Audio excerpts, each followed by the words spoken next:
Bujleng iblis lanang padha cek-cekan.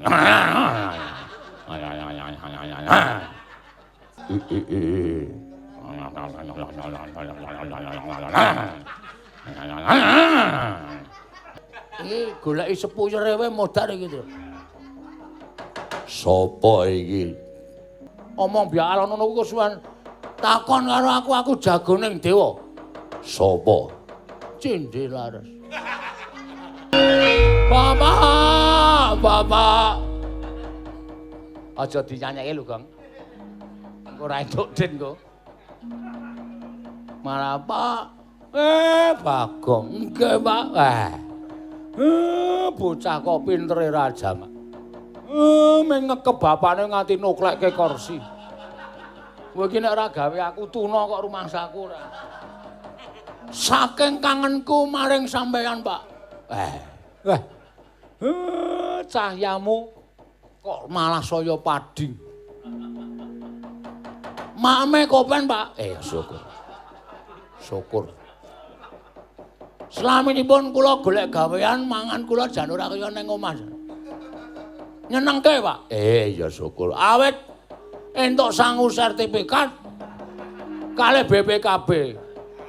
Niku nggih kula gadekke dienggo menjaga kesehatan kula.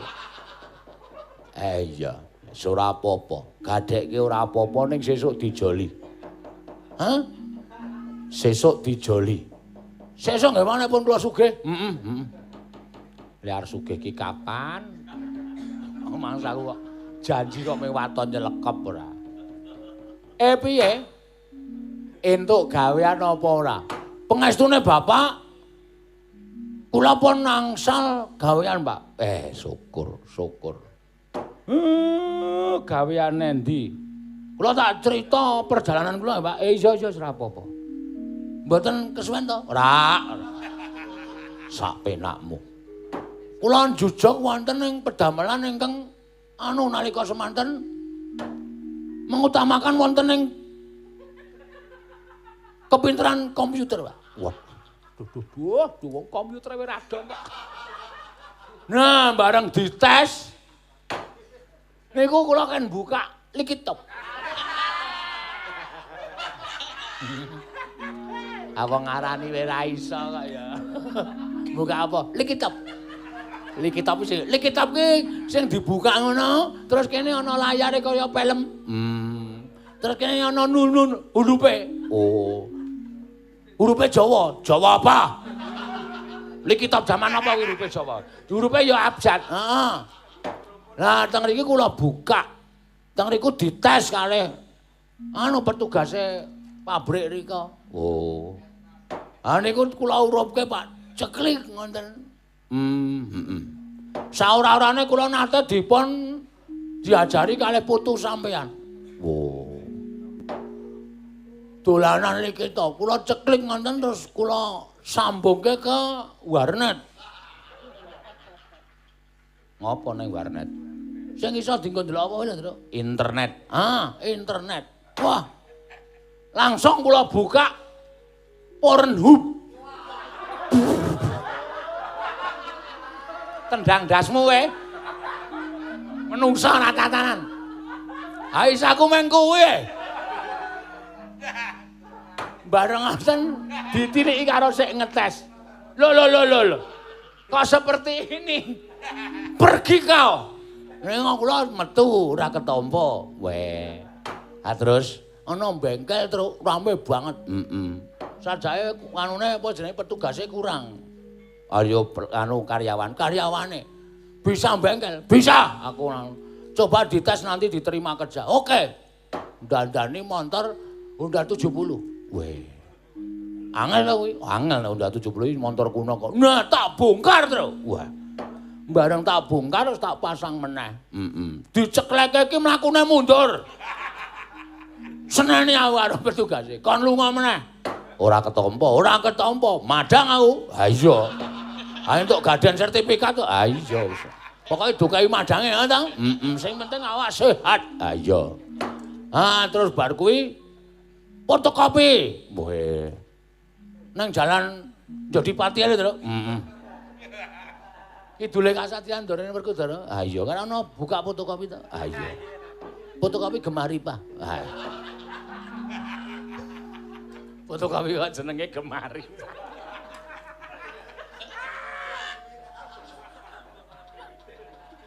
Nek ngono difotokopi, aku ya dites. Heeh. Kok fotokopi sak buku iki tulisane kuwalik kabeh.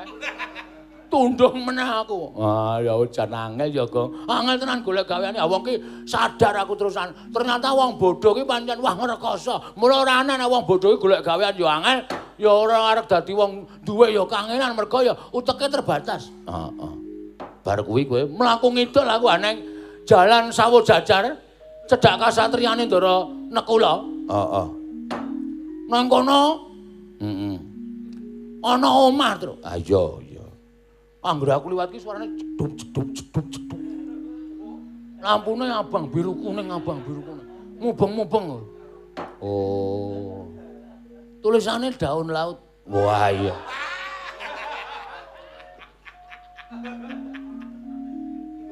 Terus aku mlebu niki nggen apa? Niki latihan nyanyi.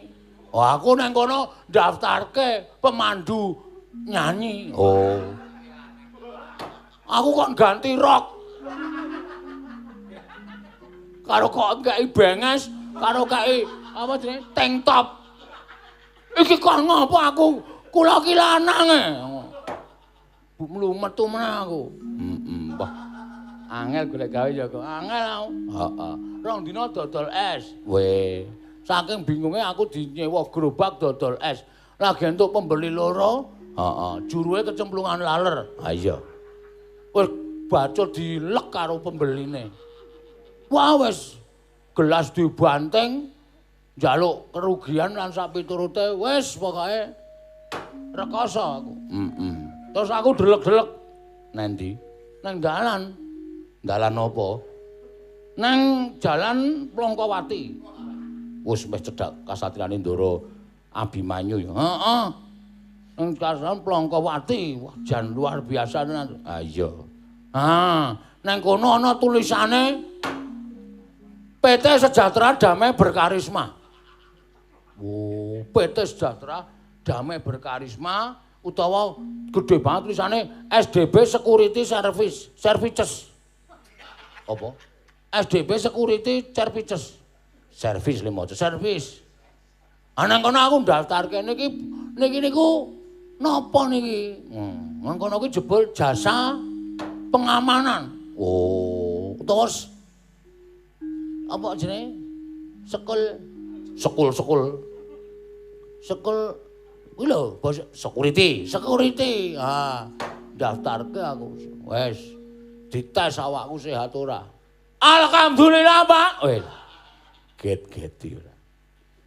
Alhamdulillah aku ketampa, Pak. Aku saiki dadi apa jenenge? Pangkate sak dhuwure. Oh, sak dhuwure nganu Pak, aku sak dhuwure Kapolsek. Oh.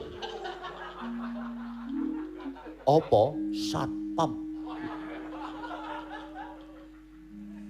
Awong aduh goblokmu. Aku tukang jaga saiki, jaga keamanan. Dadi ngendi-endine ana bab sing ora apik lan ngutawatirake.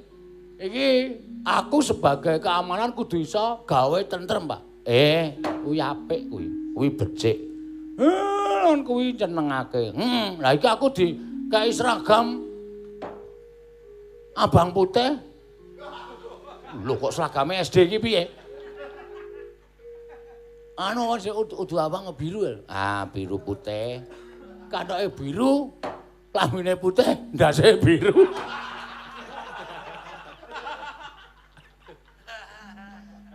Lah pancen. Pancen caidan tenan. Apa ana satpam kok kathoke putih. Apa? Kathoke biru ndas klambine putih, ndase biru ya apa nah.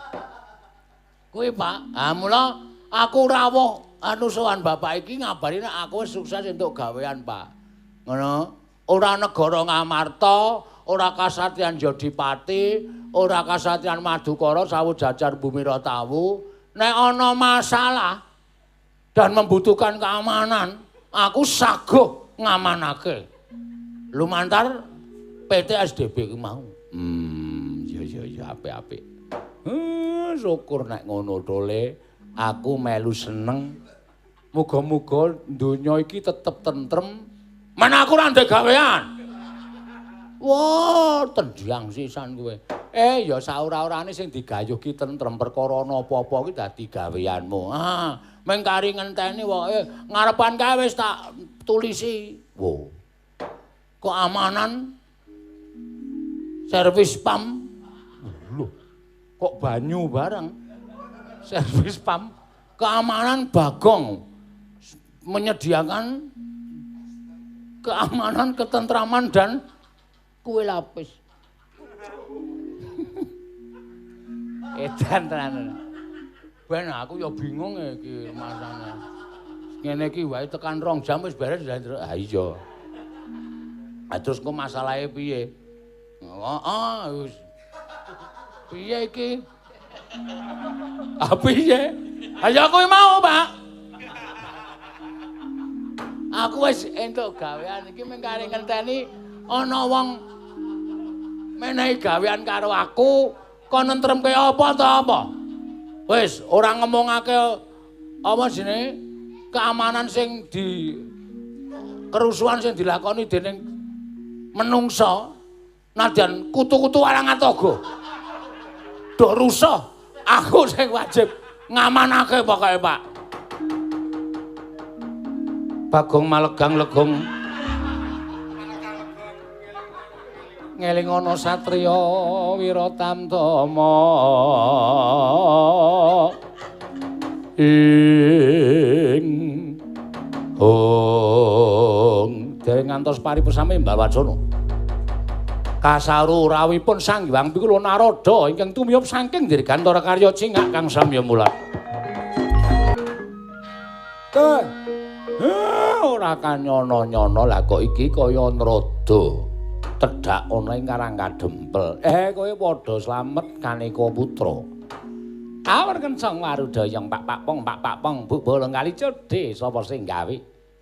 Kakang Semar nggih. Tansah pinengan ing kawidadan ring sambi kula sowan kula tebih saking beda bekti kula kunjuk Kakang Ismaya. Iya tak tampa pangestuku tampanana. Lha mun dinggo jimat paribing kaya ana ing kasantosan. Bukul Narada bekti kula kunjuk. Nala gareng lun tampa pangestu lun tampanana. Kula pun dinggo jimat paribing kaya ana ing kasantosan dipun sekejaken dipun engkah. Ya ora kurang prayoga. Bekti kula kunjuk bukulun. Petruk. Ulun tampa pangestu lun tampanana. Kula tampi dawa sami-sami pulun. Dipun sekejaken dipun lenggah. Ya wis ora kurang prayoga. Beneran rada. Udah nganturaken bekti Angger tekan Bagong mesti ngawur. Ira merga saka paklinan ulun ya ulun tampa pangestu ulun tampanana ya Bagong. Kula pun dinggo jimat paripin dayan ning kasantosan. Narada. Eneng apa? Lah kok dadi sumengko sowanmu sajak. Kesusu tekan ning Karangkadempel. Apa saka karepmu dhewe? Apa pancen diutus dening Manikmaya? Menika ngaten Kakang Semar. Estunipun anggen kula ngabiyantara sawaduka Kakang Ismaya menika sejatosipun namung dipun utus dening Sang Hyang Jagat Giri Pratingkah inggih Sang Hyang Jatimurti. Kinani ngaturaken bilih dinten sak mangke kayiwangan nembe geger. Geger perkara apa? Apa saka pakarti ning Manikmaya dhewe, apa pancen ana wong kang ngrabasa ning kayangan. Kekelempanipun para Nalindra Yaksa wonten kalih Nalindra Yaksa ingkang ngetapaken sangganing Prawadyabala. Minggah wonten ing kayiwangan nedya ngrebat dhateng pawaosipun kayiwangan ingkang dipunasta dening Adi Pramesti Manikmaya. Mila tumunten samangke para Jawata anrenggalang kridanipun Yaksa kalih menika kala wau ewadene para dewa sami kawon kapracondhang kendhang kontal kaprapal awit kasektanipun Yaksa kalih ingkang ngrabaseng kayiwangan menika kala wau. Tumunten Sang Hyang Manikmaya dawuh kaliyan ingkang Raka inggih raipun Narada supados sowan wonten ing Karangkadempel matedhaken timbalan. Yaksa-yaksa menika mboten badhe saged mundur saking kayiwangan menawi mboten wonten jago titah swantah ing kedah minggah wonten ing kayangan. Kok sik.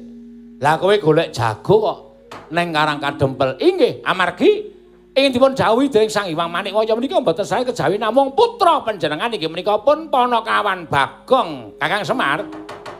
Ing Kagatri Sangga piranguri nangkul kinempit kempit dosang reknaning bawana. Waduh. Wah, glelenge kepati-pati iki to.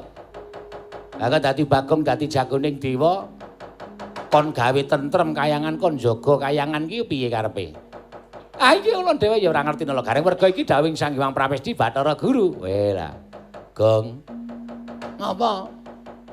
Midhanget sabdaning Hyang Pikulun Narada apa ora? Wis krungu. Nek ya ora arep tak saguhi. Lho. Sebabe apa kita kok ora saguh? Teken kontrak. Saiki nek meng kongkonan ngono kuwi njaluk tulung ki wae. Ditulungi ya ora krasa. Dilabuhi ya ora krasa. Jaman saiki niku wis angel wong labuh kok ming tanpa apa-apane. Sale ngeten. Kula saguh munggah wonten ing kayangan ning ya kuwi kudu ana imbal balike. Imbal balike apa? Dewa ora bakal wegah maringi marang kowe. Pun sak kersane dewa le maringi. Ning nek kula maju ana peperangan ora basing yaksa loro nika niku tataane nyawa. Pun saniki mang penggalih. Nek wong tataane nyawa niku terus nuwun sewu, ukurane ditimbang karo Raja Brana Picis. Bedor. Raja Brana Picis. Pira wis jajali? Kula tak takon. Pira?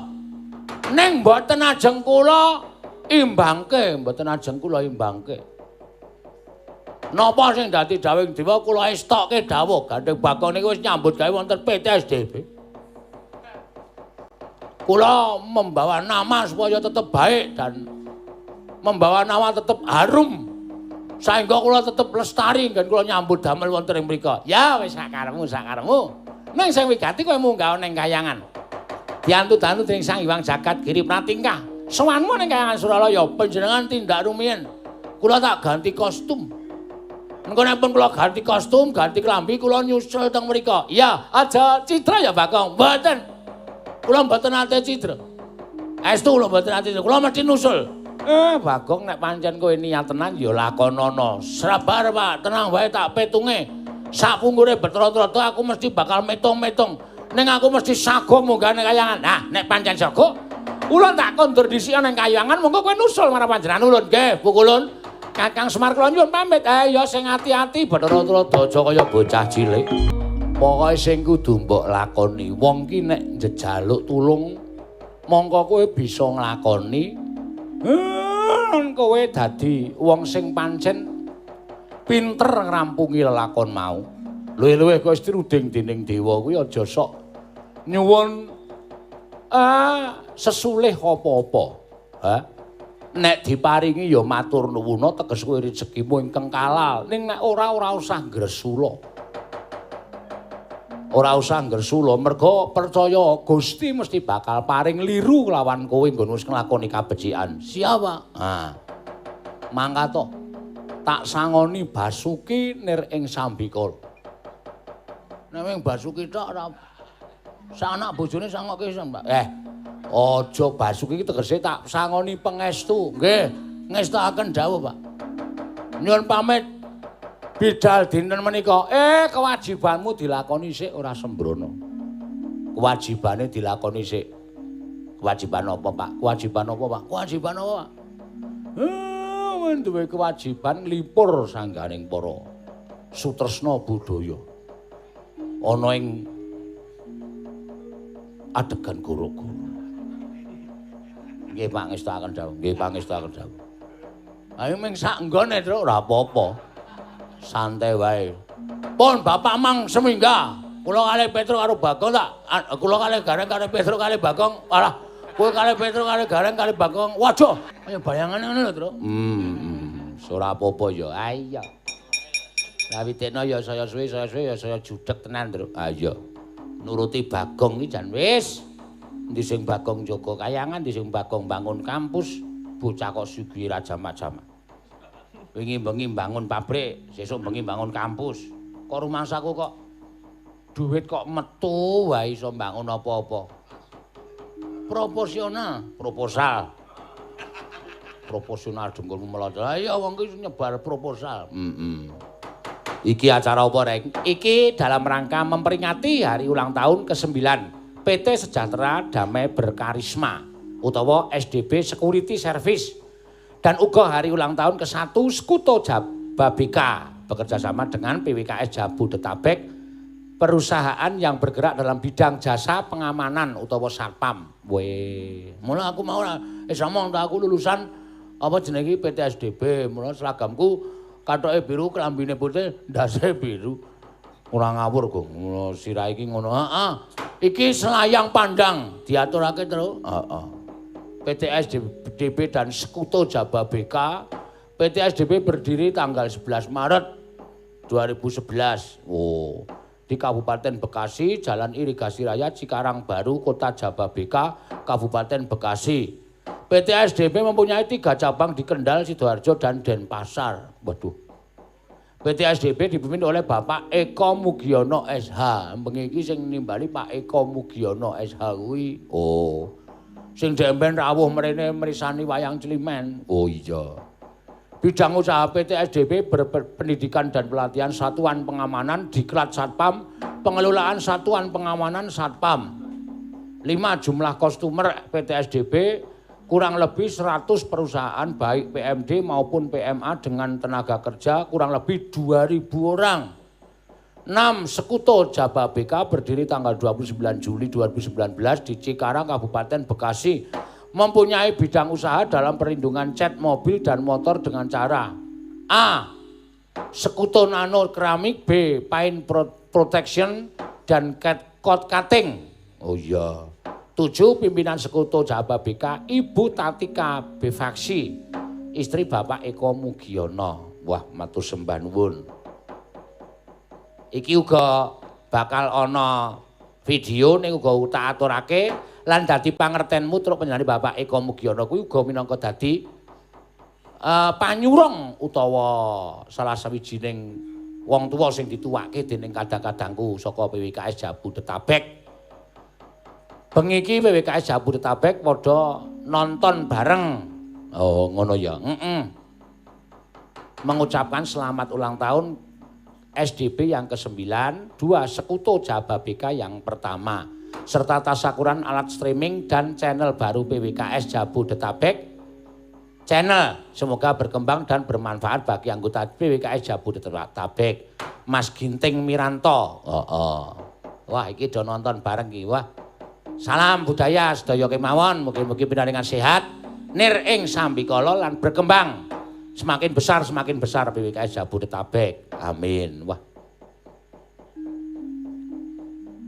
Nggih, matur nuwun, Pak. Wah, Pak Seno mangke kula tambahi bonus untuk Bagong. Wah. Iki dheweke iki ya ora kok njur dheweke. Ya tetep dadekke siji karo tabungane kok. Lho kok ngono, Tru? Tetep ngono aturane. Wah, seneng ngono aku sesuk wis prayau. Lho, kok njur ancamamu elek ora.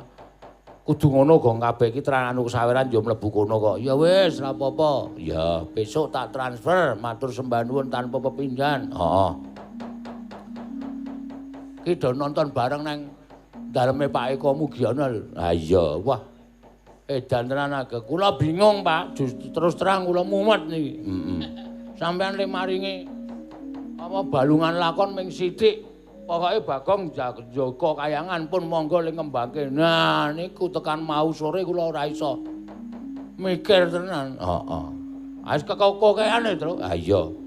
Mula iki ya sak kamat-kamat. Nggih, njeng nek kula ganti Pak sesuk. Lakon sing apik sing serial Bagong kula janji ning sampeyan ya kudu janji nanggap melih. Lho. Edan kowe ta. Ganti kok nanggap meneh ora. Ngono kuwi ya prosedure sapa? Kok ngawur ora.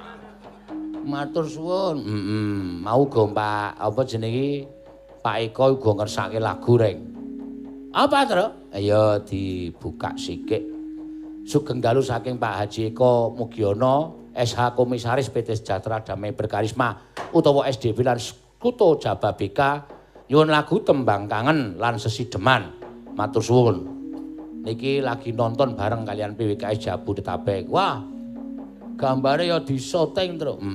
Edan rame tenan kono. Iya. Seragame ya isih akeh. Isih kaya mbiyen. Ya, nganggo layar lebar. Ah iya. Wah, dan iki dipoto iki jan wiyagane ndase gedhe-gedhe. Kowe iki nek setiap pementasan ki ora nglarani ati piye to? Mbok sing kepenak dirungokke. Wong do tak larani do betah banget ki. Betah nang ngarepmu nang mburi do gemremeng. Mana ada urus. Arep do ngrasani mbok sak karepmu. Mbok nganti jewewek. Ah iya. Aku kok dirasani. Aku wis mental dirasani kok. Ah iya. Tinggal nang gir kali wis beres. Pokoke santai ya. Heeh. Yo, ana sing nyuwun sesideman sindene sapa rek? Wah, sindene bengi iki panjen. Sing wis ditepungi karo PWK Jabodetabek ya mungkin Anting, Mbak Ayu, Tatin karo kabeh iki, Tru. Ha iya. Ora ana sing anyar. Mbok golek anyarane. Nggo semangat ngono lho. Ora mung wajahe mung kuwi. Anggere teko mung kuwi. Ha iya. Sapa ngono sing kira-kira nggo tuwa-tuwa? Saiki rak kancane dhewe wis ngunduri do tuwa to. Nyawangen wong enom wis memeng. Mado seneng nyawangen nek tuwa-tuwa. Ha iya. Triamin ye, wa mahasa.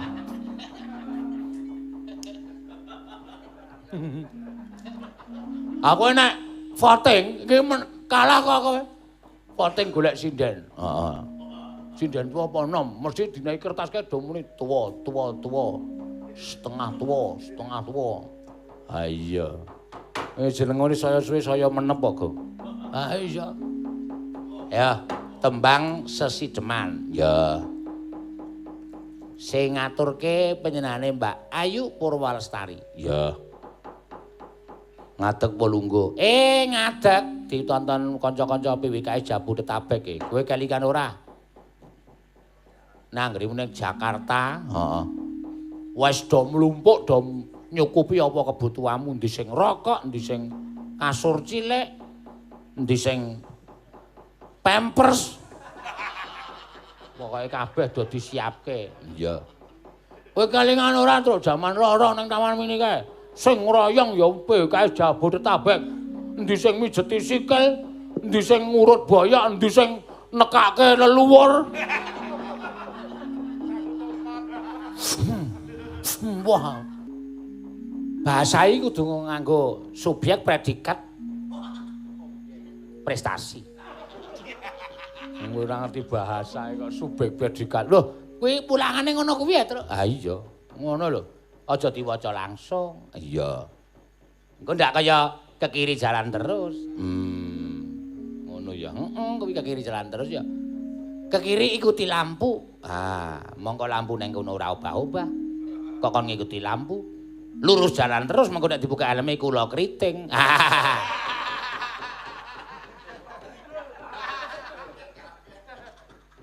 Ndak kaya ngono. Mula kudu dipisahake. Iya. Tembang Kangen kersane Pak Haji Eko Mugiono. Ya. Diaturake ya. Saka Komisaris PT SDB. Ya. Jababeka, Sekuto. Ayo, Tin. Ya, wah, iki.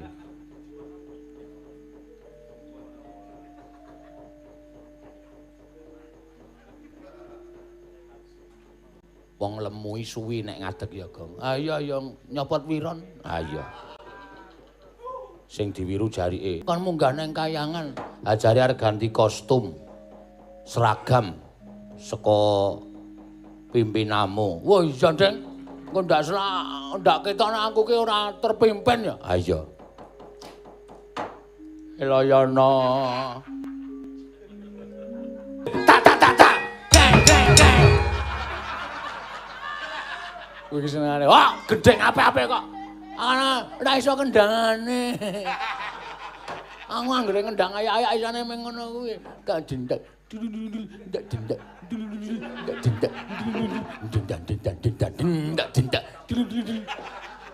Aku oke luntul-luntul. Penae. Kok penak ora. Aku naik kayangan ya, Neng. Ya, sing ati-ati kon. Wah, seragame apik. Ha ya ngene iki, ana identitase jenenge wae. Lho, emblem neng dada. PTSDB. Atas nama Bagong. Wah. Aku budal. Ya wis kono mangkat to. Ler sabating sun tumiling angulati. Ler sabating ya kowe kurang medun kowe. Ler sabating sun. Ndase rasa medun. Angel. Aku gendeng ya sakaremu. Sing kepenak. Apa jenenge? Apa kae, Truk? Sing endi? Lah wong aku meng sing metu saka siji lho. Ah saka siji yo. Meraino semopang. Oh, menyurah we goblok. Wis menyurah we. Ah sing endi? Ngenangin jo masuk angin hakeroang supaya tetap dilintang tak kekuntang dedet dilintang tak untang dedet dilintang gamelane terus ndang tang tak den trong tun trong tun tang sakaremu arep gendeng apa sakaremu tak tun tak trong tak tun tak tun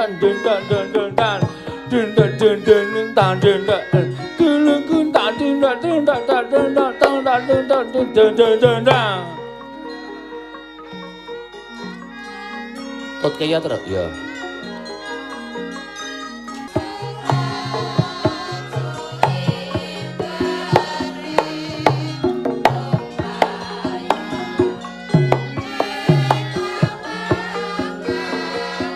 Dang dang dulung dang dang dang dulung ke tak pun tan det tan dulung tan dang tak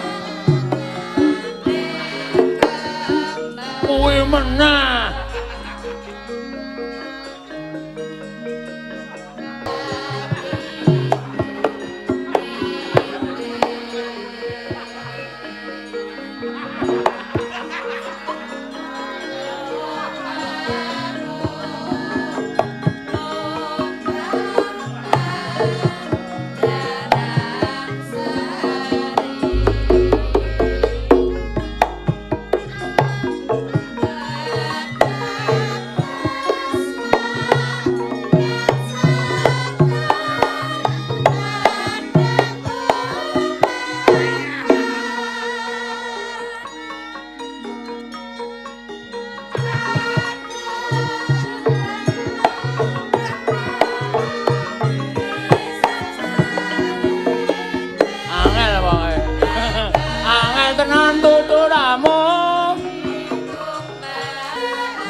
Tunjung pangantarate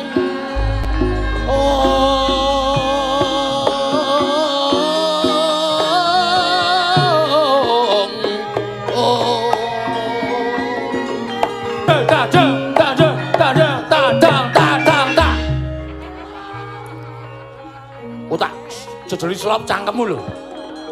Ora ngerti iringan kok bujal nala garing. Mangga kula dherekaken.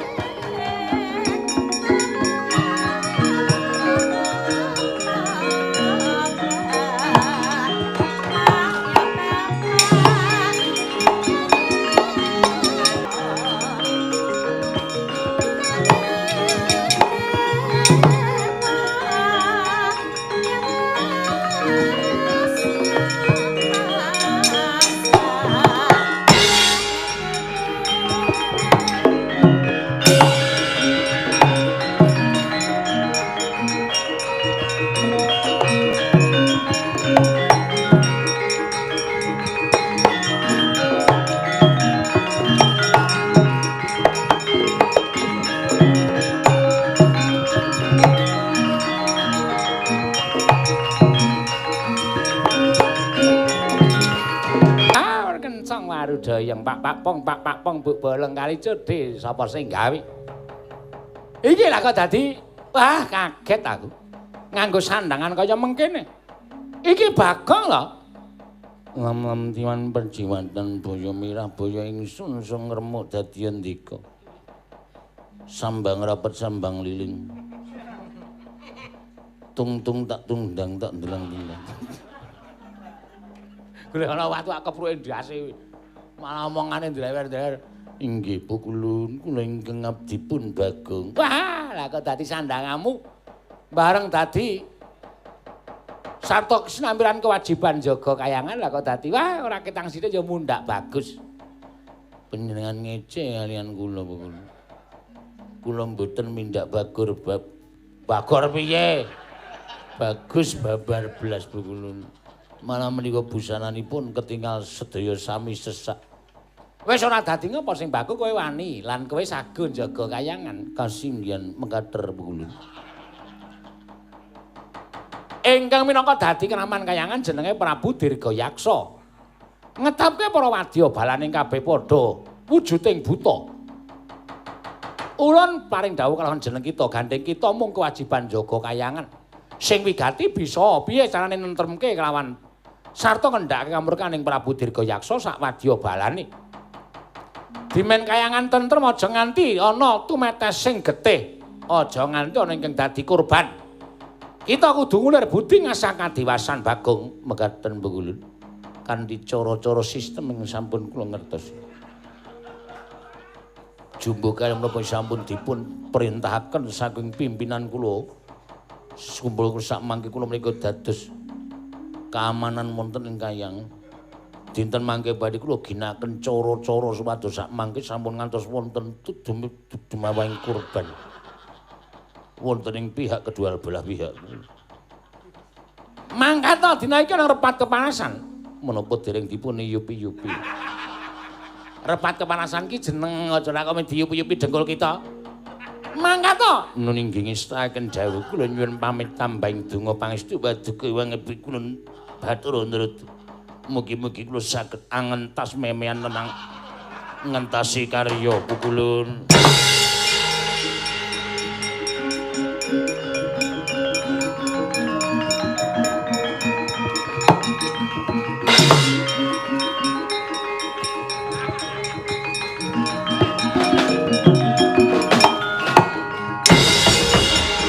Wah.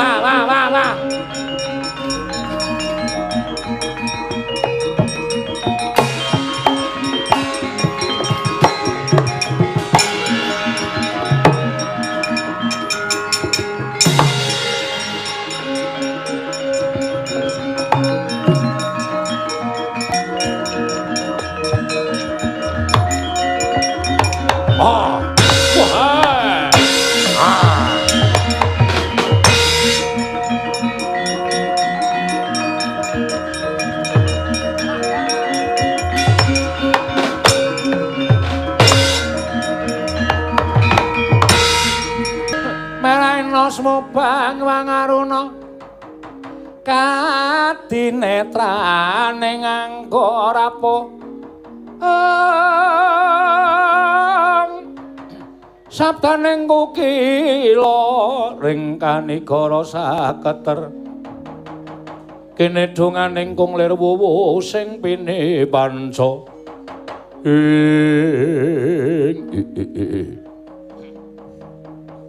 Dirga bau namen anyang-aliman bengilan dening mawang amang tuwang wonten timbalan ingat namun jenipun apa kabeh para wadya bala isih duwe karekat bantu lawan panjenengan ingsun Prabu Dirgayaksa nggone bakal ngrabasing kayangan kepengin dadi ratu ning dewa nyayat anyeh manggem ing namo mangan ing atuk ing lengkang Prabu Dirgayaksa kang mangkono iki wis ana pirang dina dewa nggone tutup Karisela matangkep miturut saking pamit angkul sampun ingkang dinten lengan menika nyamraput anggenipun teng wonten ing repat kepanasan 3 dina kacingan mekaten wah tak tebak Karisela matangkep ah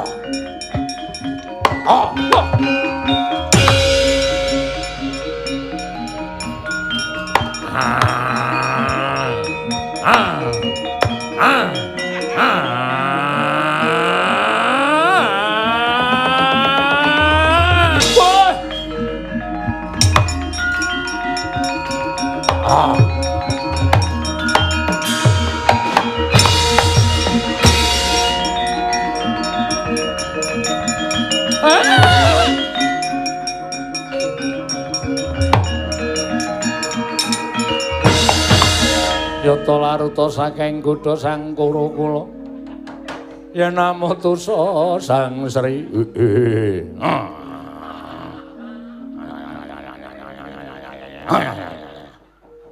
bujleng-bujleng iblis lanat padha cek-cekan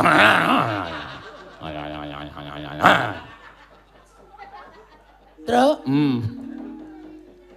iki buta kok ana karburatore ya karburator piye?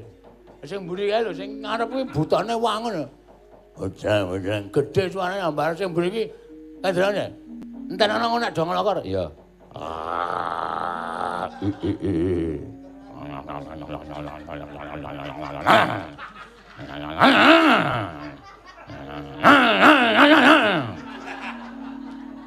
Iso iki, Kang. Iki goleki sepuh rewe modar iki, Tru. Sapa iki? Niwang sukmana mangadrene ngono sae. Wis Kang biasa wae kesuwen. Omong biak alon ngono kuwi kesuwen. Takon karo aku jagoning dewa. Sapa? Cindhe Laras. Bagong, kowe sapa? Aku Dirgayaksa. Unin omau. Ana banyak unin iwanek ayangan. Ani ora kutik ora tadi naning iwanek ayangan lung ang ane pamono balik dengan jago.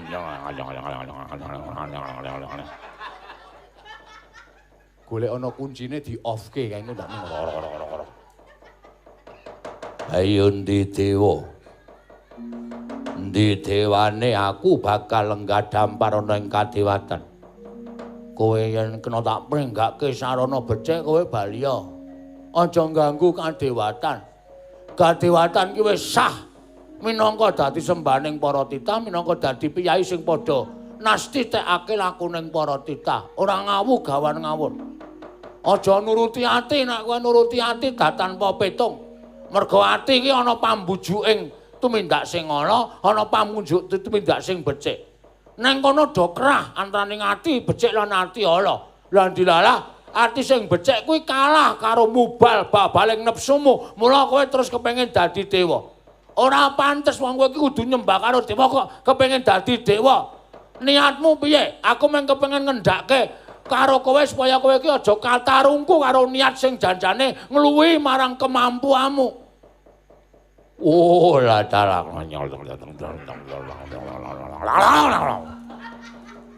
Engko sing mburi tak gunune kok. Wah, nggak copot kabulature mesti mati. Aja dipateni truk ditelukke iki dawuhing dewa ora kena ana rajapati. Oh ya. Kowe ngono mepalangi niate Dirgayaksa. Pancen kepara nyata. Kowe wani karo aku. Kosek aku ora ndek niat memungsuhan karo kowe. Ora sah ndadakakean gunem sing tanpa guna. Neng kene marganing patimu. Nuwun sewu nek kowe niatmu kaya ngono aku mung saderma ngladeni karo kowe.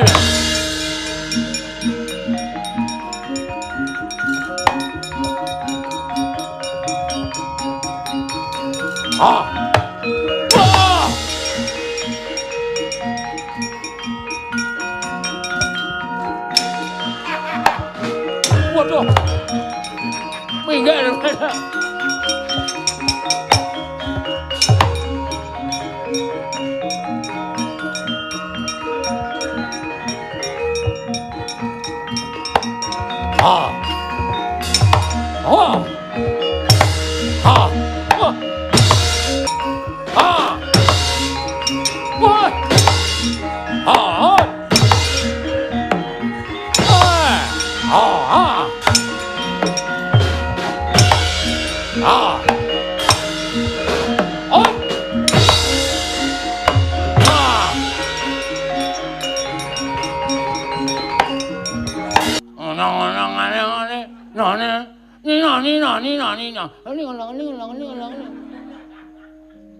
Pamer le iso imbal.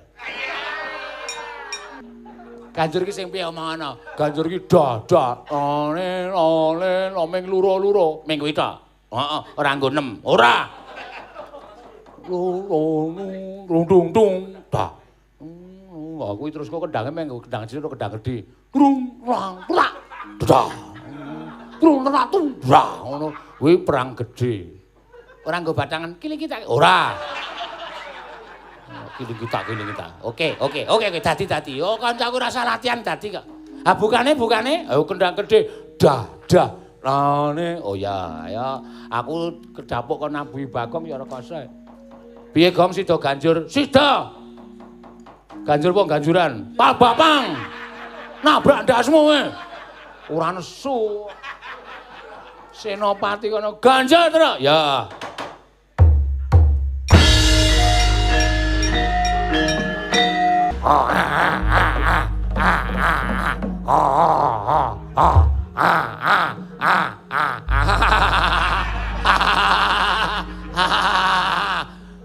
Udus.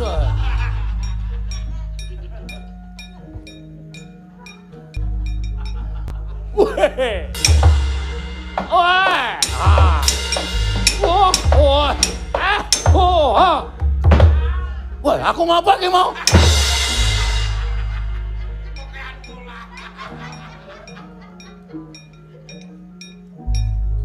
Ayo mbiyen dilatih pencang.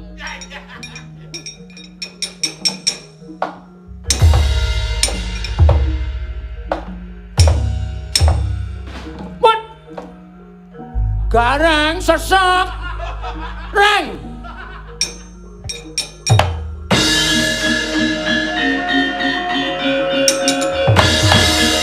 Dan pentasku ora diringi wong.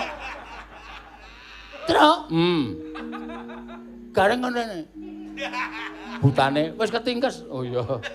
Tenang wae. Gareng ngene. Wah, iso dipotong iki bayarku iki. Ganjur mau.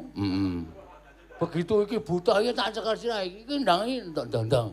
Tak drang ngono ora dadakan. Rasane ra ono. Oh, aduh, ganjur. Ora rasa reng, rasa. Apa ora we? Waduh. Aku aja tok cekel kaya ngene. Kowe nek ora manut karo aku.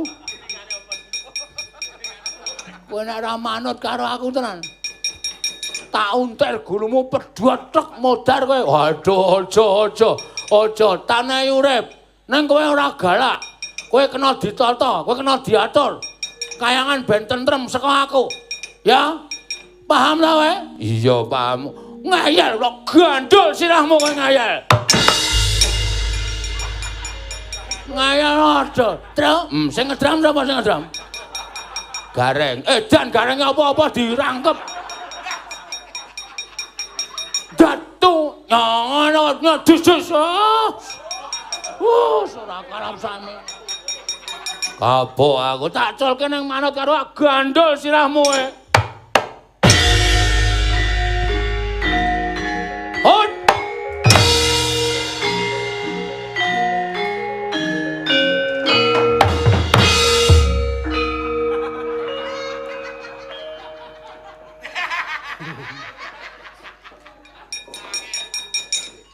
Nyuwuk ora sak karepe dhewe.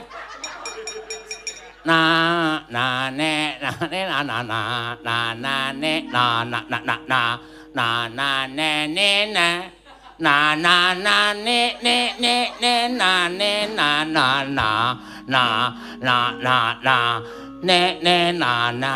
suwe nang kono kuwi njur suwe dak ora. Iki mau sampah apa? Sampah. Wah, pentas ora sukses iki jan. Iringan rusak. Sesuk golek penata iringan liyane gareng lho. Mangkel aku. Ha iki piye iki? Ben suasanane Bali sampake sik, Reng. Sampake sik. Aduh. Ngati-ati. Susu-susu mah nyampar gendere penerus aku. Piye? Ha iki rada lara engko kendangane, aku sik kendang.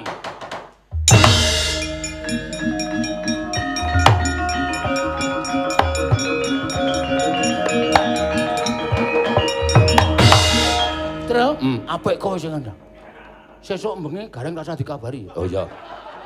Diomongi nek kecelimane batal. Oh iya iya. Sengit ta ngono. Dirgayaksa.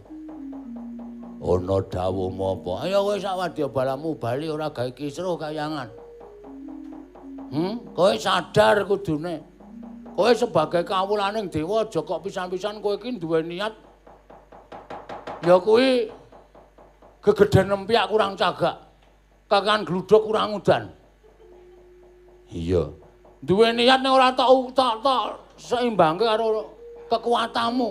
Aku iki mung makhluk biasa, kowe mung makhluk padha aku arep dadi dewaning para dewa. Nek dewaning para dewa tok asta, tok gawa, kowe kelakon. Apa kowe iso gawe tentreming jagat kaya dewa-dewa kuwi? Iso? Iya. Iya. Dipikir ora? Janji Joko Pengalasan. Isih mapan ana ing kayangan, aku sing tukang jaga kayangan gawe tentreming kayangan. Aja pisan-pisan gawe kisruh, ya. Aja ngegowo dhewe kancamu akeh. Kancaku ya akeh nek tak ketapke. Ning aku didhawuhi karo pimpinanku aja nganti tumindak analogi. Terus, kekerasan anarkis. Aku ora entuk tumindak nglarani karo kowe karo kanca-kancamu nek kowe arep gawe rusak. Nek iso tak kalahke ning sarana tembung sing apik, sarana tembung sing halus, nganggo esem sing apik, nganggo rasa semanak lan rasa pasduluran. Arep tukang jaga ngene iki ning lebih mengutamakan keramahan daripada kenakalan. Iya, yen ngono aku tak bali Joko Pengalasan. Bagong. Oh iya Bagong. Aku tak bali Joko Bagong Pengalasan. Joko Bagong Pengalasan. Jenengku molak-malik. Iya wis iya aku ngaturake panuwun.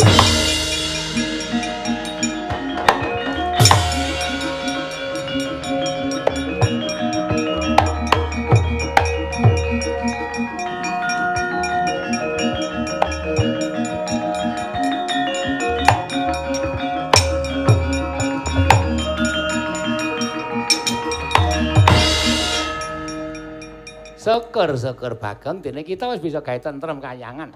Kita wis jaga katentremaning kayangan. Nggih Bu Kulur. Lho. Gareng sikile kok diperban kok. Nyampar nderep penerus kula. Wis ora apa-apa aku dadi pitukane Bagong wis bisa gawe tentrem kayangan. Muga-muga sarana Bagong ing duwe sifat kaya mengkono kuwi dadi paturan dan tumraping sapa wae ora nggunakake cara sing kasar ning luwih becik nggunakake cara sing alus. Kanthi rasa semanak lan pasduluran kabeh bisa ayem, tentrem, nirbaya, nirwikara.